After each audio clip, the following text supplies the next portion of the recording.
Assalamualaikum warahmatullahi wabarakatuh. Selamat datang di probabilitas dan statistika.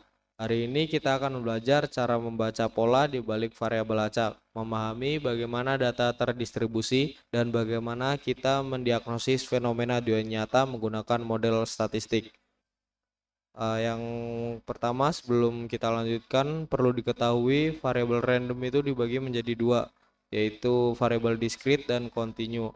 Discrete sendiri adalah variabel atau objek yang bisa dihitung satu persatu, seperti contohnya jumlah kelereng dan lain-lain. Lalu ada variabel continue yang berupa rentang nilai pada skala halus, seperti waktu dan suhu. Lalu selanjutnya distribusi hipergeometrik. Ini adalah distribusi tanpa pengembalian. Saat Anda mengambil sampel dari populasi terbatas tanpa mengembalikannya, peluang sukses berubah di setiap tarikan. Contohnya, mengecek kerusakan pada sejumlah sensor hujan. Lalu selanjutnya distribusi binomial. Berbeda dengan sebelumnya, distribusi binomial menangani eksperimen independen dengan peluang sukses yang tetap. Bisa dibayangkan diagram pohon pada layar memiliki cabang sukses dan gagal yang konstan, seperti lemparan koin yang diulang-ulang. Nah, ini adalah contoh kasus binomial. Ini adalah visualisasi alokasi dana 5 tahun dengan peluang 25%. Kita bisa melihat pola probabilitasnya. Pola ini membentuk puncak di sekitar nilai ekspektasi kita, memberi kita gambaran resiko sebelum kegiatan dimulai. Lalu ini adalah distribusi Poisson. Ini digunakan untuk menghitung kejadian acak dalam interval waktu atau ruang tertentu. Syarat uniknya adalah nilai rata-rata atau mean sama dengan nilai varian.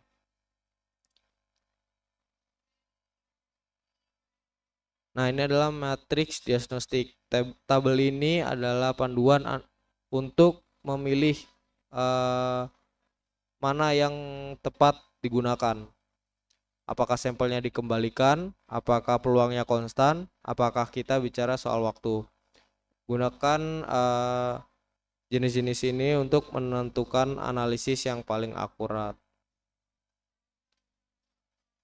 Nah, apa yang terjadi jika eksperimen binomial kita lakukan ribuan kali? Histogramnya akan menghalus dan membentuk kurva lonceng.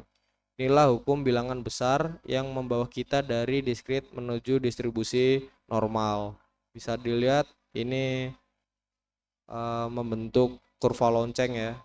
Ini ketika kita buat mengambil 10 data, ini 20 data dan ini 50 data. Jadi semakin halus. Ini adalah puncak probabilitas distribusi normal.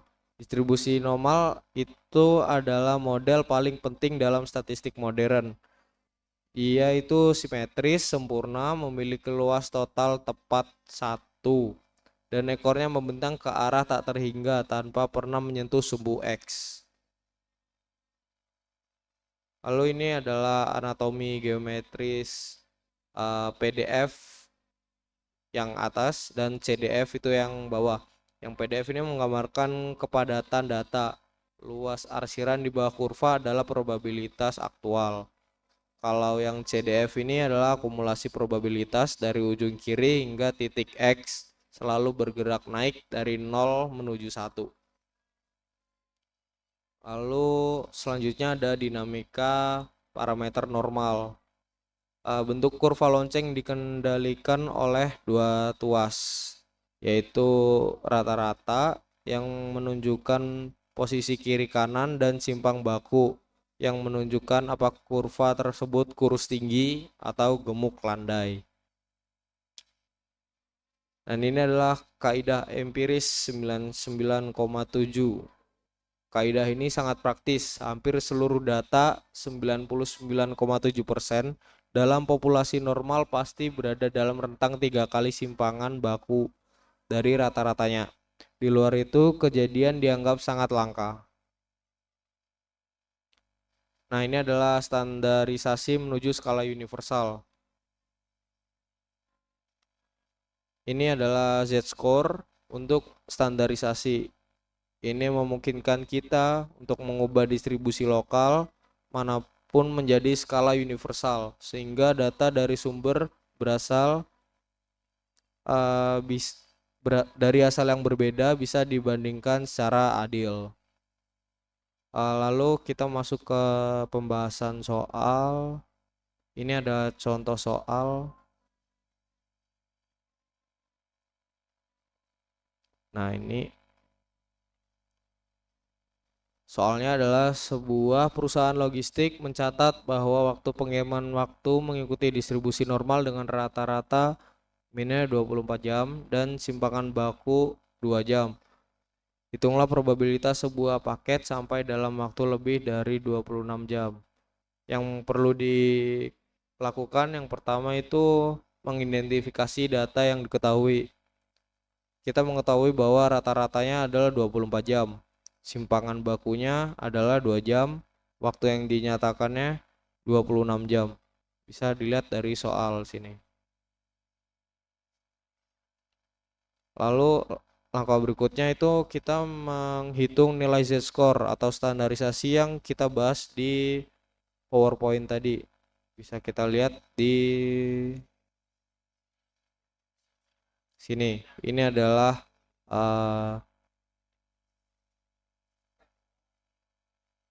nah, ini adalah rumusnya. Balik lagi ke contoh soal. Kita tinggal masukkan Z-score-nya.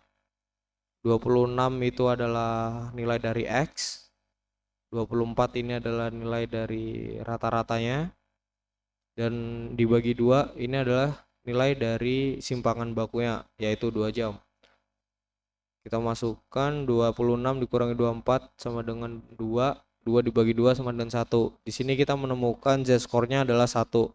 Lalu langkah keduanya melihat tabel distribusi normal pada tabel Z. Jika kita mencari angka 1 pada tabel Z, kita akan menemukan nilai 0,8413 atau 84,13%. Angka di tabel Z selalu menunjukkan probabilitas akumulatif dari arah kiri peluang nilai yang kurang dari X. Jadi 0,8413 adalah peluang paket sampai dalam waktu kurang dari 26 jam. Kita bisa lanjut ke langkah ketiga, yaitu menghitung probabilitas lebih dari. Nah, karena pertanyaannya yang diminta itu probabilitas waktu yang lebih dari 26 jam dengan total luas seluruh area di bawah kurva normal 1, maka kita tinggal menggunakan angka total dengan hasil tabel Z. Itu X itu yang dicari di sini lebih dari 26. Ini 20 dari 26 jam. Dengan 1 dikurang peluang kurang dari. Peluang kurang dari itu kita tadi sudah menemukan di angka 0,8413. Jadi tinggal dimasukkan 1 dikurangi 0,8413, hasilnya 0,1587. Jadi probabilitas atau peluang sebuah paket akan sampai dalam waktu lebih dari 26 jam adalah 0,1587 atau jika dipresentasikan menjadi 15,87. Sekian pembahasan probabilitas pada video ini. Jika ada yang ingin ditanyakan, silakan tinggalkan di kolom komentar. Saya tutup. Wassalamualaikum warahmatullahi wabarakatuh.